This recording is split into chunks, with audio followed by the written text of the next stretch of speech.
ومن سيئات أعمالنا من يهد الله فلا مضل له ومن يضلل فلا هادي له ونشهد أن لا إله إلا الله وحده لا شريك له ونشهد أن محمدا عبده ورسوله قال سبحانه وتعالى في كلامه المجيد بعد أعوذ بالله من الشيطان الرجيم من عمل صالحا من ذكر أو أنثى وهو مؤمن فلنحيينه حياة طيبة ولنجزينهم أجرهم بأحسن ما كانوا يعملون وقال تعالى في كلامه المجيد أوتي الكتاب فترى المجرمين مشفقين مما فيه ويقولون يا ليتني ما لهذا الكتاب لا يغادر صغيرة ولا كبيرة إلا أحصاها وقال النبي صلى الله عليه وسلم لا يؤمن أحدكم حتى يكون هواه طبعا لما جئت به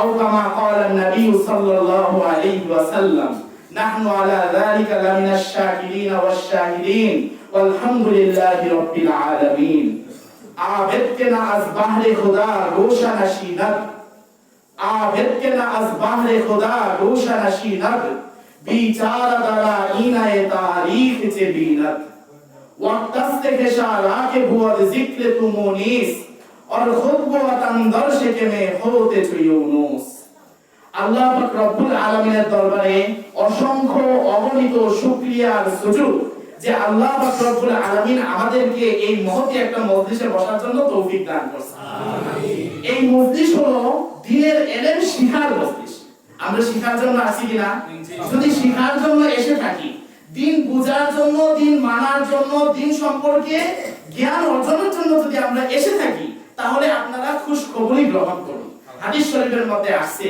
হযরত কুবাইসা নাম কি হযরত কুবাইসা রাদিয়াল্লাহু আনহু তিনি আল্লাহ রাসূলের দরবারে গেলেন যায় বললেন আনা আতাইতুকা ইয়া রাসূলুল্লাহ আমি আপনার দরবারে এসেছি ইলম শেখার জন্য কি শেখার জন্য আপনারা কি শেখার জন্য দুইজনের মিল আছে না নাই যদি মিল থেকে থাকে তাহলে শুনেন রাসূল কি বলে বলে হে কুসাইবা হে কুবাইসা মা মারারতা বি সাজানি ওয়া হাজানি ওয়া মাদানি ইল্লা ইস্তাগফার লাকা ইয়া কুবাইসা তুমি যে গাছ অতিক্রম করে এসেছো যে পাথর অতিক্রম করে এসেছো যে জায়গা অতিক্রম করে তুমি এই মজলিসের মধ্যে এসেছো ইল্লা ইস্তাগফার লাকা সবাই তোমার জন্য মাগফিরাতের দোয়া করবে সুবহানাল্লাহ হাদিস শরীফের মধ্যে আরো আছে ইন্না তালিবাল ইলমি তাহুফুল মালাইকাতু বিআজনিহাতিহা যখন একজন ছাত্র একজন দ্বীন শিখতে আগ্রহী ব্যক্তি দ্বীনের মজলিসের দিকে আগায়া যায় ফেরেশতারা তাদের নূরের পাখাকে তাদের সামনে বিছায় সুবহানাল্লাহ এমনকি ইয়ারকাউ বাদুহুম বাদা একজন আরেকজনের কাঁধের উপরে দাঁড়ায় যায় হাত্তা ইয়াবলুগু সামাআদ দুনিয়া দাঁড়াইতে দাঁড়াইতে তারা আসমানকে অতিক্রম করে আল্লাহ পর্যন্ত চলে যায় সুবহানাল্লাহ হাদিস শরীফের মধ্যে আছে এবং আসছে কেউ যদি এই মজলিসের শেষ পর্যন্ত বসতে পারে আমরা বসবো তো সবাই ইনশাআল্লাহ মজলিসের শেষ পর্যন্ত বসার দ্বারা হাদিসে আসছে ইউনাদি মুনাদিন মিনাস সামা আসমান থেকে একজন ঘোষণাকারী ঘোষণা দিতে থাকে কুমু মাগফুরান লাকুম তোমরা উঠিয়া যাও এই অবস্থায় আল্লাহ তোমাদের সমস্ত গুনাহগুলো মাফ করে সুবহানাল্লাহ তো মেরে মুহতারাম আল্লাহর কাছে শুকরিয়া যে আল্লাহ আমাদেরকে এই মজলিসে আসার জন্য তৌফিক দান করেছেন তো আজকে আমাদের আলোচ্য বিষয় হলো ঈমান সম্পর্কে কি সম্পর্কে ঈমান হলো লা ইলাহা ইল্লাল্লাহ এই কথার ইয়াকিন আমার দিলে কিভাবে আসিয়া যায় এজন্য মেহনত করার দরকার আছে না নাই বলেছে ভাই এই কালিমার ইয়াকিন যার দিলের ভিতরে ঢুকে গেছে সে দুনিয়ার ভিতরে কামিয়াব হয়ে গেছে আখিরাতের মধ্যে কামিয়াব হয়ে গেছে আল্লাহর যে ওয়াদা মাইয়ুতিল্লাহ ওয়া রাসূলুহু ফাকাদ ফাযা ফাওজান আযীমা যে ব্যক্তি আল্লাহর ইতাআত করলো রাসূলের শরীয়ত মাইনা চললো সে অবশ্যই দুনিয়া আখিরাতের মধ্যে চির সফল কামবে সুবহানাল্লাহ আজকে দুনিয়ার সমস্ত মানুষ আপনাকে বলতেছে তুমি যদি ইতালি যেতে পারো তাইলে তুমি কামিয়াব তুমি যদি একটা গাড়ির মালিক হতে পারো তুমি কামিয়াব তুমি যদি একটা সুন্দরী নারী বিবাহ করতে পারো তাহলে তুমি কামিয়াব আর আমার আল্লাহ বলতেছে যে ব্যক্তি ফামান যুহজিহানিন না যে নিজের জাহান্নামের আগুন থেকে বাঁচাইলো ওয়াদিখিলাল জান্নাহ এবং নিজের জান্নাতের ভিতরে ঢুকাইতে পারলো ফাকাদ ফাজ সে চির সফল কামবে সুবহানাল্লাহ তা আমরা আল্লাহর কথা অনুযায়ী চির সফল কাম হতে চাই না মানুষের কথা অনুযায়ী হতে চাই না ইনশাআল্লাহ ভাই দেখেন মেরে মুহতারাম এই যে আল্লাহ তাআলা এই হায়াত আমাদেরকে দিয়েছে এই জীবন আমাদেরকে দিয়েছে এই জীবনকে যদি আমরা কাজে লাগাইতে পারি হায়াত কিন্তু অনেকেই পাইছে ফেরাউনে হায়াত পায় নাই নমরুদে পায় নাই কারণে পাই নাই? আপনারা যারা এই মজলিসে আসছেন তারা হায়াত পাইছেন কিনা? যারা ওইখানে আরেকটা মজলিস হইতেছে, ওখানে আরেকটা মজলিস হইতেছে, ওখানে আরেকটা মজলিস ওই লোকেরাও তো হায়াত পাইছে। সবার হায়াতের দাম আল্লাহর কাছে এক। কাদের দাম বেশি? যারা দ্বীনের পক্ষে আছে। কথা বলেন, যারা দ্বীনের পক্ষে আছে তাদের দাম কাদের কাছে আছে? আল্লাহর কাছে আছে। কার কাছে আছে? আল্লাহর কাছে। এজন্য আল্লাহ বলতেছে হায়াতকে তো পাইলা, পাওয়ার পরে এখন তোমার কাজ হইল, আমার কথা বুঝতেছেন আপনারা? মান আমিলা সালিহান, যে ব্যক্তি হায়াতকে পাওয়ার পরে নেক আমল করলো। কি আমল করলো? মান আমিলা সালিহান মিন যাকারিন আও উনসা, চাই সে পুরুষ হোক চাই সে মহিলা হোক, আমল করতে হবে কি? নেক আমল। কি আমল? নেক আমল যদি করতে পারি, ওয়া হুয়া মুমিন, শর্ত হলো ঈমানদার। ঈমান আনার পরে আমি আর আপনি যদি নেক আমল করতে পারি, আল্লাহ বলে ফালা নুহিয়ান্নাহু হায়াতান তাইয়্যিবা, আমি ওই বান্দারে এত সুন্দর এত পুত পবিত্র একটা জিন্দেগি দান করব যে মানুষ জানবে সে দুনিয়ার মধ্যে কষ্টে আছে কিন্তু সে দিলের ভিতরে এত আরাম আর আয়েশে থাকবে। আল্লাহ যেরকম সত্য, আল্লাহর ওয়াদা যেরকম সত্য, আল্লাহ বলতেছে ফালা নুহিয়ান্নাহু হায়াতান তাইয়্যিবা, আমি তাকে পুত পবিত্র একটা জিন্দেগি দান। সুবহানাল্লাহ। এই পর্যন্তই শেষ? আল্লাহ আবার বলতেছে ওয়ালা নাজিয়ান্নাহুম আজরাহুম বিআহসানি মা কানু ইয়ামালুন, সে দুনিয়ার মধ্যে যে এত কষ্ট করে আমল করলো, এই আমলের বিনিময়ে আমি আল্লাহ তাকে আখিরাতের মধ্যে এমন বিনিময় দান করব যেটা হলো আহসান, দুনিয়ার সবচেয়ে উত্তম বিনিময় তাকে দান করব। সুবহানাল্লাহ। বেরস্ত এর বিপরীতে যদি আমরা আমাদের জিন্দেগিটাকে কাজে না লাগাইতে পারি, আজকে যে আমরা হায়াতটা পাইলাম আল্লাহ কি এমনি বানাইছে ভাই? একটু চিন্তা করার দরকার, একটু ইহসাস করার দরকার। মুআজ্জাজ হাজিরিন, এক বাচ্চা ছেলে বসে বসে ফিকির করতেছে, বাচ্চা ছেলে ফিকির করতেছে আর কান্না করতেছে যে আমার তো মারা যাইতে হবে, কি অবস্থা হবে মারা যাওয়ার পরে, আমি যখন মারা যাব তখন আমি জান্নাতে যাব নাকি জাহান্নামে যাব, এরকম ফিকির করতেছে। একটা কি ছেলে ভাই? বাচ্চা ছেলে। বাদশা যাইতেছে ওই রাস্তা দিয়া, বাদশা তারে জিজ্ঞাসা করলো, বেটা তুমি কেন কান্না করতেছো? তোমার কি খেলাধুলার সামানা নাই এইজন্য কান্না করতেছো? তো বাদশার কথা শুই না সেই বাচ্চা ধমক দিয়া বলে, আরে বাদশা তুমি কি কোরআনের এই আয়াত পড়ো নাই? আল্লাহ ডাক দিয়া বলে আফা হাসিবতুম আন্নামা খালাকনাকুম আবাসা, আরে বান্দা তোমাকে হায়াতের মধ্যে আমি দিছি তো এমনিই দেই নাই, তুমি কি মনে করছো খেল তামাশার জন্য আমি আল্লাহ তোমাকে পাঠাইছি? এই কথা কার? আল্লাহ। এই কথা চিন্তা করে আমি কান্না করতেছি। কার কথা? একটা ছোট বাচ্চার কথা। সে বসে বসে ফিকির করতেছে আফা হাসিবতুম আন্নামা খালাকনাকুম আবাসা, আরে বান্দা তুমি কি মনে করলা যে তোমার হায়াতটাকে আমি আল্লাহ দিছি তো অহেতুক দিছি, এটা তুমি মনে করছো? এই আয়াত সে ফিকির কইরা সে বাচ্চা হিসেবে কান্না করতেছে। আজকে আমাদের কি অবস্থা? এরপরে বাদশা বলে, আরে বাচ্চা তুমি তো এখনো ছোট, তোমার কেন এত ফিকির? সে বলে, বাদশা তুমি বুঝো না আমার কেন এত ফিকির? আমি বাড়ির মধ্যে দেখি আমার মা যখন চুলার মধ্যে আগুন জ্বালায় তখন ছোট ছোট লাকড়িগুলো আগে দেয়। কি লাকড়িগুলো? ছোট লাকড়িগুলো আগে দেয়, যখন আগুনটা গরম হয় তখন বড় লাকড়িগুলো দিয়ে দেয়। তো আমার ভয় হইতেছে, আমি তো ছোট মানুষ, আর আল্লাহর কোরআনের মধ্যে আল্লাহ ফরমাইছেন ওয়াকুদুহান নাস ওয়াল হিজারা, দুনিয়ার মানুষের দ্বারা আল্লাহ জাহান্নামের আগুনকে জ্বালাইবে। তো আল্লাহ যখন জাহান্নামের আগুনটাকে জ্বালাইবে, আমার মনে হইতেছে আমি ছোট বাচ্চাকে আগে দিয়া আল্লাহ জাহান্নামের আগুনটা ঘন করবে, তারপর বড়দেরকে দিবে। এই ফিকির চলতেছে একটা বাচ্চা ছেলে। এরকম ফিকির আজকে আমাদের আছে না নাই? আমাদের থাকা দরকার না? ফিকির করবো তো ইনশাআল্লাহ।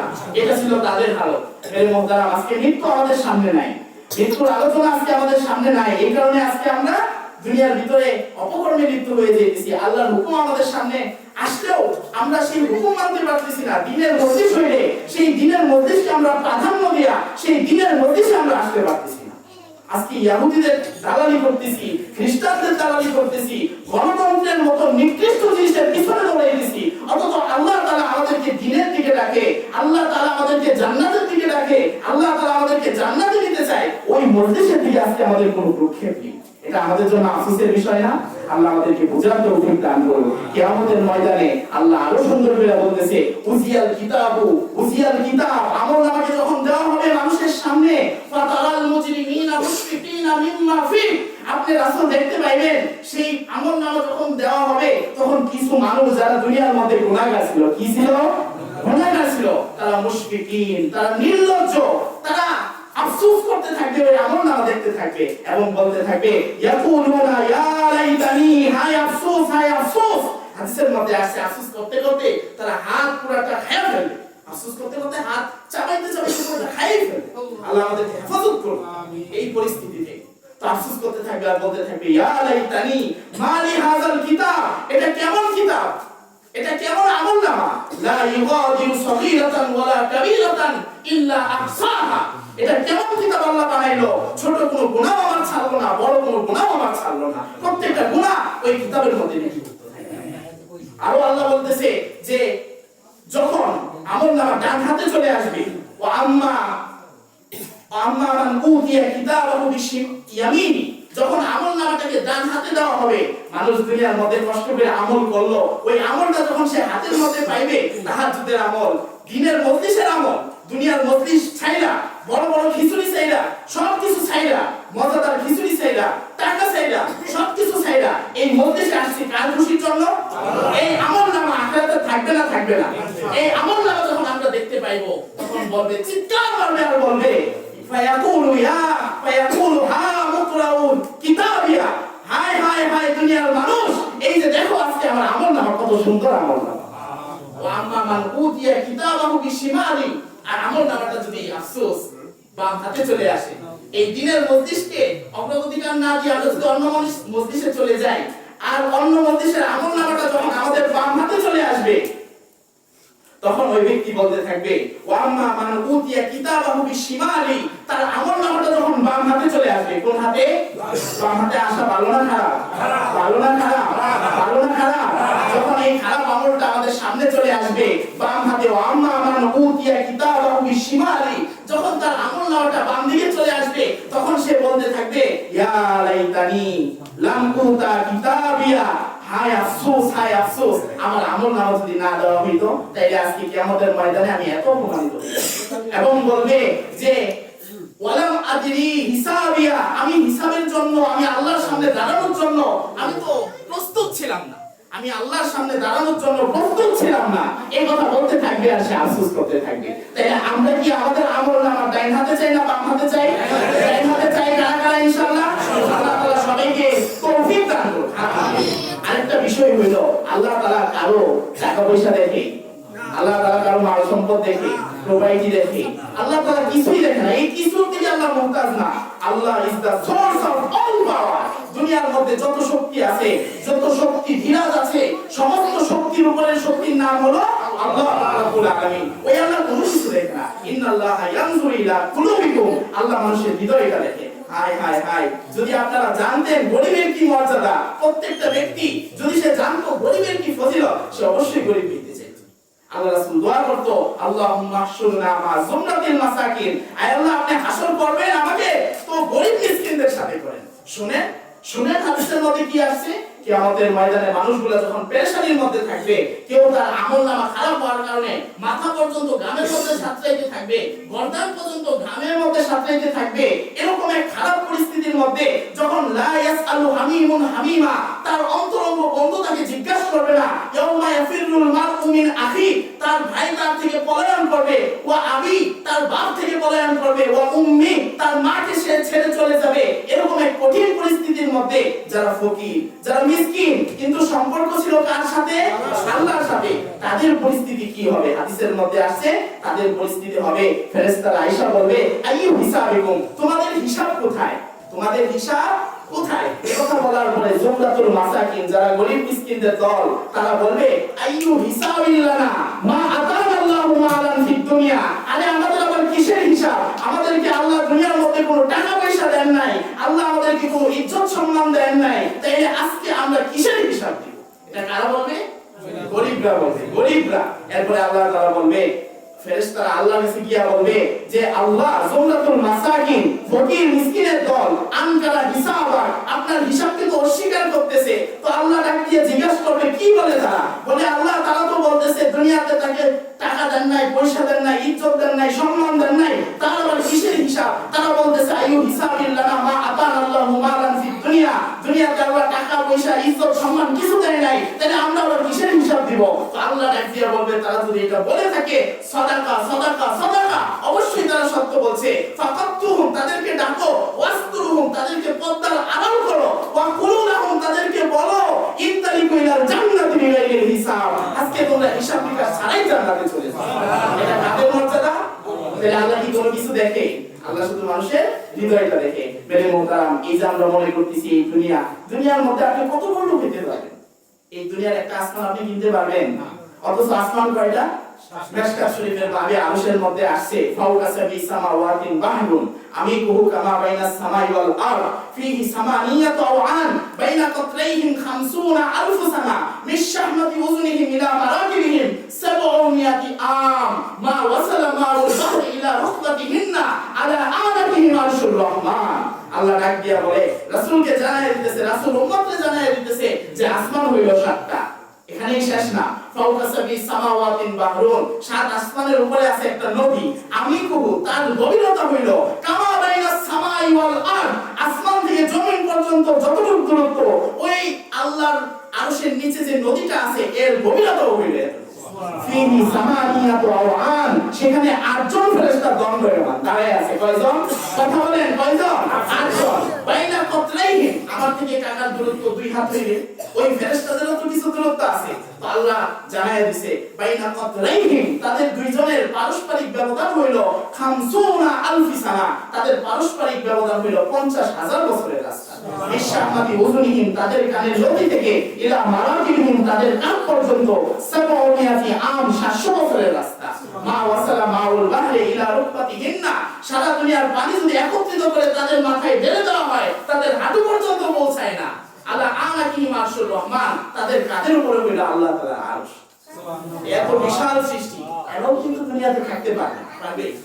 আল্লাহ যখন ইসরাফিল আলাইহিস সালামকে সিংহায় ফুৎকারের কথা বলবে, তো ফুৎকার দেওয়ার সাথে সাথে সবকিছু ফিনিশড হয়ে যাবে।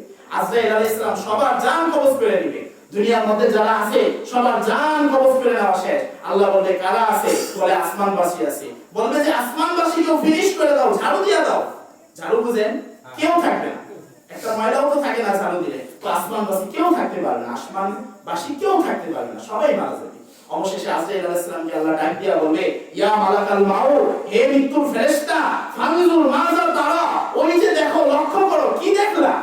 আল্লাহ আরশের ডান দিকে তাকে লক্ষ্য করায় বলবে, ফানজুর মাযা তারা, ওই যে দেখো, কি দেখলা? কি দেখলা? এই কথা বলার পরে আজরাইল আলাইহিস সালাম ওই দিকে লক্ষ্য করবে। লক্ষ্য করার পরে দেখবে ওই জায়গার মধ্যে লেখা, যারা আরশের নিচে থাকে তারা অবশ্যই ইয়ামুতুনা, তারা মারা যাবে। যারা আরশের নিচে তারা মারা যাবে। ওয়াল্লাযিনা ফাওকা আরশির রহমান, আর যারা আল্লাহর আরশের উপরে তারা হাইয়ুন ওয়া কাইয়ুম, তারা হলো চিরঞ্জীব। এই কথা কোথায় লেখা আছে? আল্লাহর আরশের ডান পাশে। কোথায় লেখা আছে? আল্লাহর আরশের ডান পাশে। তো এই কথা বলার পরে আল্লাহ বলবে, ফাআইনাকা ইয়া মালাকাল মাউত, হে মৃত্যুর ফেরেশতা আজরাইল, তুমি কোথায়? তো বলবে, আনা তাহতা আরশিকা ইয়া রহমান, আল্লাহ, আমি তো আপনার আরশের নিচে।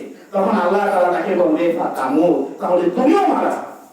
তো এই কথা বলার পরে আজরাইল নিজের জান নিজে কবজ করবে আর বিকট আওয়াজে চিৎকার মারবে, বিইজ্জাতিকা ওয়া জালালিক, আল্লাহ তোর ইজ্জত আর সম্মানের কসম, লাউ আলিমতু বিসাকরাতিল মাউত, আমি যদি মৃত্যুর কষ্ট সম্পর্কে জানতাম, মা কবাসতু আল মুমিনিন, তাহলে মুমিনদের জান আমি এত কষ্ট দিয়ে কবজ করতাম না।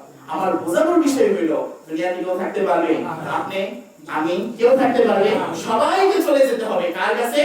ওই আল্লাহর কাছে যেতেই হবে। আপনি যেতে চান বা না চান, সবাইকে আল্লাহর কাছে যেতে হবে।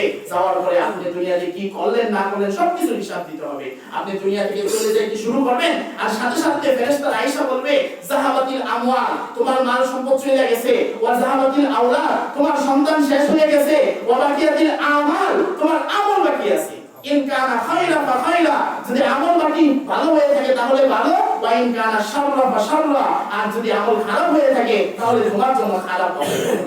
তাইলে দুনিয়ার ভিতরে আমাদের ভালো আমল করার দরকার আছে কিনা? এই কথাটাই আমি শুরুতে বললাম। আরে সাহেব ডাক্তার বলতেছে, ওয়াক্তাস্তিফা রাকে বুদ যিকরে তুমুনিস আর খুতওয়াতান দর্শকে মে হুতে চুই ইউনুস। আরে তুমি তোমার সময়টাকে কেন কাজে লাগাইতেছো না? ইউনুস আলাইহিস সালাম মাছের পেটে চলে গেছে। ইউনুস আলাইহিস সালাম কোথায়? দর্শকে মে হুত, মাছের পেটের ভিতরে ইউনুস, ইউনুস তুমি মাছের পেটের ভিতরে চলে গেছে। ওইখানে যাওয়ার পরেও সময়টাকে কাজে লাগাইছে কিনা? কি দোয়া বলছে? লা ইলাহা ইল্লা আনতা সুবহানাকা ইন্নী কুনতু মিনাজ জালিমিন। তাহলে ওয়াক্তাস্তিফা রাকে বুদ যিকরে তুমুনিস আর খুতওয়াতান দর্শকে মে হুতে চুই ইউনুস, তুমি নিজের সময়টাকে কাজে লাগাইতেছো না। অথচ নবী ইউনূস আলাইহিস সালাম সে মাছের পেটে গিয়ে কার জিকির করছে? আল্লাহ জিকির করছে। তাহলে আমল দরকার আছে না নাই? অবশ্যই আছে। হযরত আলী রাদিয়াল্লাহু আনহু একবার রওনা দিছে, আশরাফনা হাত্তা আতাইনা ইলা জাব্বান। হাদিসের কিতাবের মধ্যে বর্ণনা আছে, আমরা যখন জাব্বান নামক এলাকার মধ্যে গেলাম। কোন এলাকায়? জাব্বান নামক এলাকার মধ্যে যখন গেল হযরত আলী রাদিয়াল্লাহু আনহু, তার সাথে ছিল ওয়াকাইল। তার সাথে কে ছিল? ওয়াকাইল ছিল। তো ওয়াকাইলকে ডাক দিয়া বলে যে, ওয়াকাইল রাদিয়াল্লাহু রাহমাতুল্লাহি আলাইহি তিনি বর্ণনা করে যে ইলতাফাতা আলী রাদিয়াল্লাহু আনহু ইলা মাকবারাতিন, একটা কবরস্থানের দিকে সে লক্ষ্য করলো। লক্ষ্য করার পরে সে বলতেছে যে, হে ওয়াকাইল, তুমি কি জানো আজকে তাদের কি পরিস্থিতি? তুমি কি জানো আজকে কবরবাসীদের কি পরিস্থিতি? ওয়াকাইল বলে, না, আমি তো জানি না। তিনি বলতেছে যে, ইয়া আহলাল বালা, ইয়া আহলাল ওয়াহশানিয়া, ইয়া আহলাল ওয়াহদানিয়া, হে একাকিত্ববাসী, হে নির্জনতাবাসী, হে অন্ধকারবাসী, হে মুসিবতবাসী, আইয়ু খবরুকুম, তোমাদের কি অবস্থা? মা হাযাল খবর ইনদাকুম, তোমাদের কি অবস্থা? তো সেই কথা বলতেছে আর বলতেছে যে বাদা মাউতিকুম, তোমরা যখন মারা গেলা, দুনিয়া থেকে চলে গেলা, তখন কুসিমাতিল আমওয়াল, তোমার সমস্ত মাল বন্টন করে নিয়ে গেছে। উস্তুবদিলা বিল আজওয়াজ, তোমার স্ত্রীরা নতুন স্বামীর সাথে বিবাহ বন্ধনে আবদ্ধ হয়ে গেছে।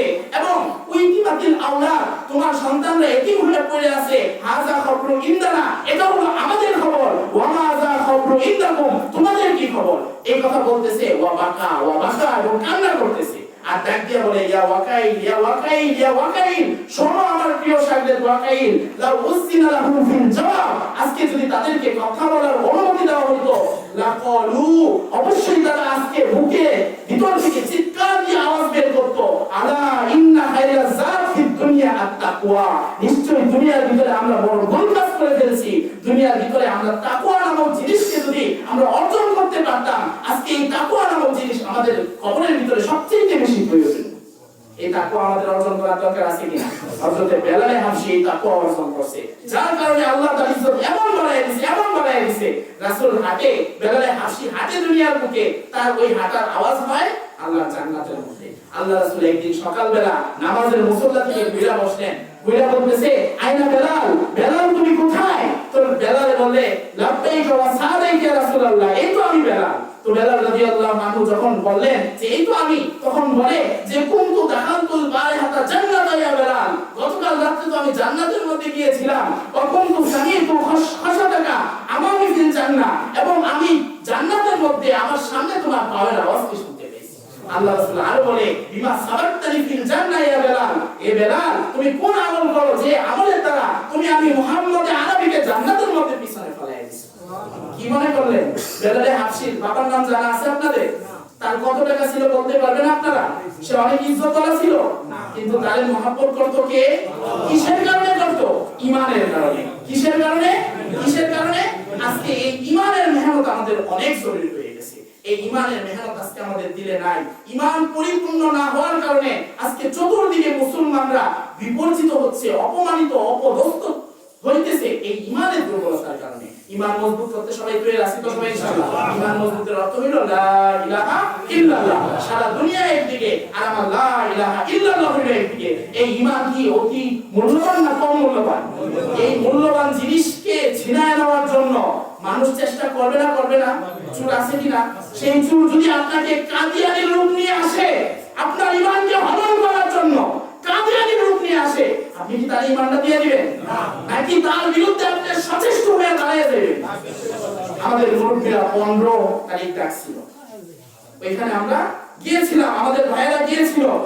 আমাদের মুরব্বিরা যদি আমাদেরকে আবার ডাক দেয়, আমরা কাফনের কাপড় নিয়ে চলে যাব ইনশাআল্লাহ। আপনারা বুঝেন আমরা যে ডাক দেওয়া হয়েছিল, মুরব্বিরা কিসের জন্য ডাক দিল? ঈমানের জন্য। আমাদের ঈমান যাতে হরণ করে মানুষে না নিতে পারে, আমাদের ঈমান যাতে হরণ না হয়ে যায়। আপনারা ভালো করে বুঝেন, আজকে প্রধান বক্তা আসার আগে প্রথম বক্তা বয়ান করলো কিনা? জি করে নাই? জি। নাহিদ ভাই আমাদের আসরের পরে কথা বলছে, আমাদের মাওলানা ইকবাল সাহেব কথা বলছে, মাওলানা জামিল সাহেব কথা বলছে, আমাদের মাওলানা নাজমুল সাহেব কথা বলছে, সবাই কথা বলছে। প্রধান বক্তা আসার আগে প্রথম বক্তা বয়ান করে চলে গেল, দ্বিতীয় বক্তা বয়ান করে চলে গেল, তৃতীয় বক্তা বয়ান করে চলে গেল। যাওয়ার আগে খুশখবরি দিয়ে গেল প্রধান বক্তা আসতেছে। প্রধান বক্তা যখন বয়ান বয়ান শেষ হইল, খাবার দাবার শেষ হইল, তখন মাঠের মধ্যে থাকে কে? ইঁদুর থাকে, বিড়াল থাকে, কুকুর থাকে। কথা বলেন, কথা বলেন, থাকে কিনা? আজকে আমাদেরকে বোঝানো দরকার, আদম নবী আসলেন, নবুয়তের কাজ শেষ করে চলে গেলেন। নূহ নবী আসলেন, নবুয়তের কাজ শেষ করে চলে গেলেন। ঈসা নবী আসলেন, নবুয়তের কাজ শেষ করে চলে গেলেন। মুসা নবী আসলেন, নবুয়তের কাজ শেষ করে চলে গেলেন। এরপরে সুসংবাদ দিয়ে গেল প্রধান নবীর, শ্রেষ্ঠ নবী, নবী মুহাম্মদুর রাসূলুল্লাহ সাল্লাল্লাহু আলাইহি ওয়াসাল্লাম নবুয়তের কাজ আঞ্জাম দিয়া দুনিয়া থেকে চলে গেলেন। মহানে নবুয়তের মধ্যে তারা মাইনা তিনি চলে গেলেন। এখন যদি কেউ নিজের নবী দাবি করে, এখন যদি কেউ নিজের রাসূল দাবি করে, সে ইঁদুর হতে পারে, বিড়াল হতে পারে, কুকুর হতে পারে, সে নবী হতে পারে না, রাসূল হতে পারে না। কথা বলেন, আমরা মুসলমান কাউকে ভয় পাই না। আমি যে মুসলমান সকালবেলা বলতেছে আল্লাহু আকবার, নামাজের সময় মুয়াজ্জিন সাক্ষী আপনাদের, মুয়াজ্জিন সাক্ষী আপনাদের কই আল্লাহু আকবার পাই কিনা? যে মুয়াজ্জিন সকালবেলা আল্লাহু আকবার বলতেছে, মানে কে বলো? আল্লাহু আকবার। যে মুসলমান সকালে ফজরে বলতেছে আল্লাহু আকবার, দুপুরে বলতেছে আল্লাহু আকবার, বিকালে বলতেছে আল্লাহু আকবার, সন্ধ্যায় বলতেছে আল্লাহু আকবার, তো কে বলো? আল্লাহ। মৃত্যুর আগেও বলতেছে আল্লাহু আকবার, জানাজার লাশ সামনে রেখে বলতেছে আল্লাহু আকবার, অবশ্যই আমার আল্লাহ বলো। সেই মুসলমানের তুমি এটা কেমনে বুঝাইবা? আমেরিকার শক্তি বলো। সেই মুসলমানের তুমি কেমনে বুঝাইবা? রাশিয়ার শক্তি বলো। সেই মুসলমানের তুমি কেমনে বুঝাইবা? গণতন্ত্রের শক্তি বলো। সেই মুসলমানের তুমি কেমনে বুঝাইবা? তাগুতের শক্তি বলো। সেই মুসলমানের সর্বদা এই আকীদার কনসেপ্ট থাকবে যে আল্লাহু আকবার, আল্লাহই বলো, আল্লাহই বলো। আল্লাহ চেয়ে বড় কেউ হতে পারে না, আল্লাহ চেয়ে বড় কেউ হতে পারে না। এজন্য আমার ইসলামকে যদি রক্ষা করার জন্য আমার গর্দানটা পর্যন্ত দিয়ে দিতে হয়, আমরা তৈরি আছি কিনা?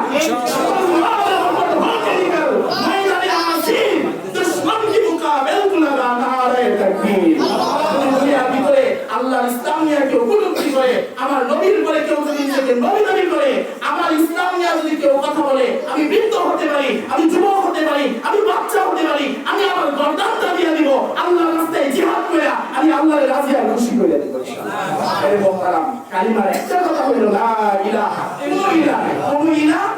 সরকার কোনো ইলাহা না, গণতন্ত্র কোনো ইলাহা না। আজকে ভালো করে বুঝেন, আমাদের যে জমহুরিয়ত, আরবিতে বলা হয় জমহুরিয়ত, আর ইংলিশে বলা হয় আমাদের ডেমোক্রেসি, আর বাংলায় বলা হয় গণতন্ত্র। আজকে ইমানের মজলিস না, আমি কি সম্পর্কে আলোচনা করব বলছি বলেন তো আপনারা? কি সম্পর্কে?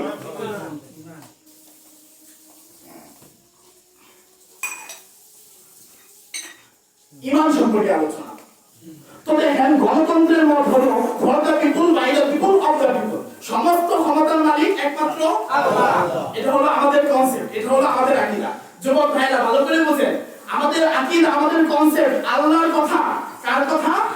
সমস্ত ক্ষমতার মালিক Allah. Is the source of all power.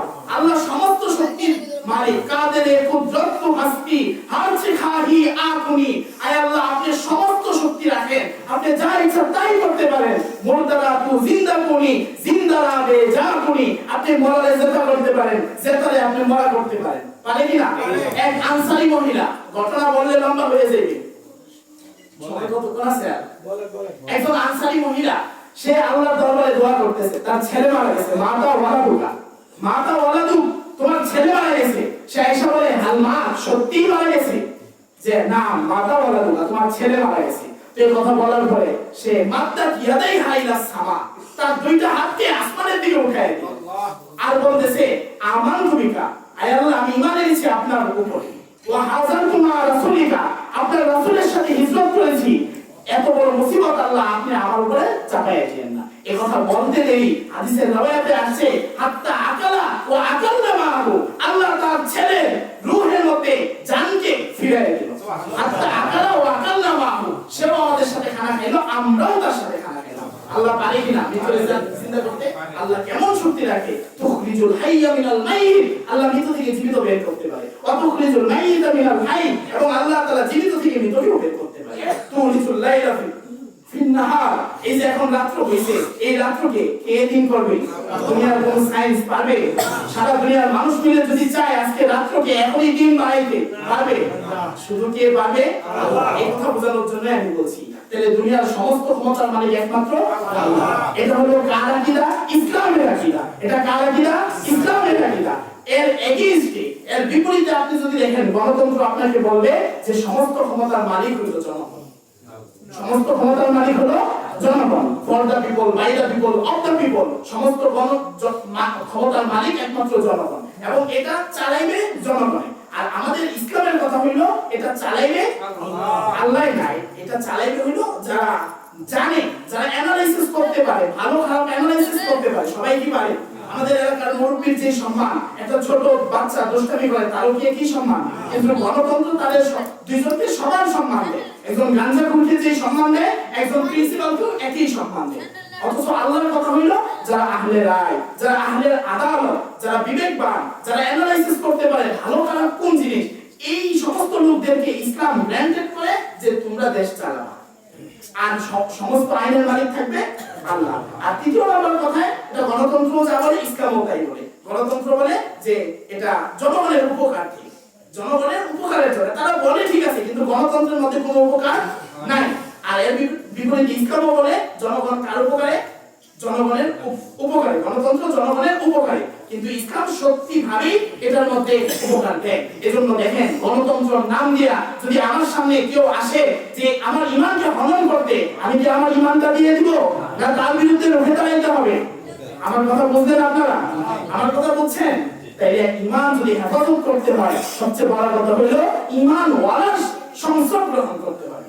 আল্লাহ রাসূল হাদিসের মধ্যে বলছে, কোন আলেমান, তুমি আলেম হয়ে যাও, আও মুতাআল্লিমান, আলেমের ছাত্র হয়ে যাও, আও মুস্তামিয়ান, আলেমের কথা শুনে শুনে আমলকারী হয়ে যাও, আও মুহিব্বান, আলেমকে মহব্বতকারী হয়ে যাও, লা তাকুন খামিসান, তুমি 5 নাম্বারটা হইতে যায় না। যদি 5 নাম্বারটা হতে যাও না, তাহলে তোমাকে ধ্বংস করে দেওয়া হবে। আজকে বড় নিয়ামত যে দুরুগ্রাম মাদ্রাসা সহ আপনাদের হুজুররা আছে, এটা নিয়ামত কিনা? সবাই বলেন আলহামদুলিল্লাহ। এটা কার নিয়ামত? আল্লাহ তাআলা রাসূলকে পাঠাইছিল আরবের মধ্যে। আরবের মক্কার কাফেররা যারা ইজ্জত করছে রাসূলকে, তারা দামি হয়ে গেছে। আর যারা ইজ্জত করতে পারে নাই, তাদেরকে দুইটা শাস্তি আল্লাহ দিয়েছে, বিসাল কারার ওয়া দারুল বাওয়ার। দুনিয়াতেও তারা বেইজ্জতি হইছে এবং আখিরাতের মধ্যেও তারা জাহান্নামের আগুনের মধ্যে জ্বলবে। সুতরাং আমরা আলেমদেরকে পাইছি, আলেমদেরকে ইজ্জত করতে পেরে আছি তো সবাই ইনশাআল্লাহ। বলি ভাই, আজকে ফিতনার জামানা, এই ফিতনার মধ্যে যদি আমরা ঈমান নিয়ে থাকতে চাই, আমাদের সংশ্লিষ্ট উলামায়ে কেরামের সাথে থাইকা নিজেদের ঈমানের পরিচর্যা কইরা আমাদেরকে জান্নাতের দিকে আগাইতে হবে। বলে আজকে ঈমান নিয়ে আমাদের কোনো ফিকির নাই, অথচ আল্লাহ রাসূলের সাহাবী হযরত হামজালা সে রাস্তা দিয়ে হাঁটতেছে আর কান্না করতেছে আর বলতেছে, হায় আফসোস, নাফাকা হামজালা, নাফাকা হামজালা, কি সর্বনাশ, হামজালা তো মুনাফিক হয়ে গেল। তো আবু বকর সিদ্দিক ডাক দিয়ে বলে যে তুমি কেন নিজেকে মুনাফিক দাবি করতেছো? সে বলে, আরে তুমি জানো না, তুমি তো জানবা না, আমি যখন রাসূলের দরবারে থাকি তখন আমার দিলের হালত থাকে এক, আর আমি যখন রাসূলের দরবার থেকে ইলা আহলি আমার ঘরের ভিতরে চলে যাই, তখন আমার দিলের হালত হয়ে যায় ভিন্ন। এজন্য আমার কাছে মনে হইতেছে আমি মুনাফিক হয়ে গেছি। একজন সাহাবী বলতেছে নিজের ব্যাপারে মুনাফিক হওয়ার ভয় করতেছে, অথচ আমাদের ঈমান এত পাকা হয়ে গেছে যে আমরা জন্মের পরে লা ইলাহা ইল্লাল্লাহ বললাম একবার, এখন পর্যন্ত ঈমানের কোনো জাস্টিফাই নাই, অথচ আমরা নিজেদেরকে ঈমানদার দাবি করতেছি। তাই ঈমান নিয়ে আলোচনা করার দরকার আছে না নাই? এই যে আমরা যে কথাগুলো শুনলাম, এই কথাগুলো কি ভালো লাগছে না খারাপ লাগছে? আপনারা দিল থেকে বলেন, ভালো লাগছে কার কার? কার কার ভালো লাগছে? যদি ভালো লাগেই থাকে, এই যে আমি কথাগুলো বললাম, এই কি আমার কথা না, এটা আল্লাহর কথা। আমি কই থেকে শিখছি? আমার উস্তাদের কাছ থেকে শিখছি, মুফতি ওমর ফারুক হাফিজাহুল্লাহ, আমার উস্তাদ, আমার সেরেদার। তো আমার এই কথা যদি আপনাদের কাছে ভালো লেগে থাকে, আমি কথা কিন্তু ভালো বলিনি, বাকি আপনাদের কাছে তো ভালো লাগছে, আল্লাহ আমারে maaf করুক, আপনাদের কাছে ভালো লাগছে। তো এইরকম ভালো কথা, হাজার হাজার গুণে ভালো কথা আসতেছে সামনে 8 তারিখ। কয় তারিখ?